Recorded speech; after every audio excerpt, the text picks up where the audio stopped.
जिन लोगों पर आपका ये तवक्को हो कि आपके दम से उनकी दावत में रौनक है, तो फिर आप ज़रूर जाओ।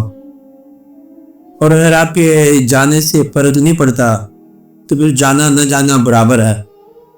इसलिए ये बताई गई बात, अच्छी दावत में जाना जिसके अंदर आपके न जाने का कोई नुकसान भी नहीं है और जाने का कोई फर्क नहीं पड़ता, तो ये एक बेकार सी एक्टिविटी है, एक बेमाल सी बात है।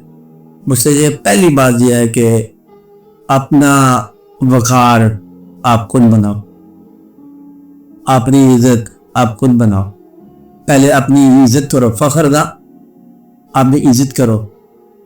और फिर अपने ऐसे दोस्तों के साथ तल्लुकात बनाओ जिनका एहतराम आपके दिल में हो और जो आपका एहतराम करें।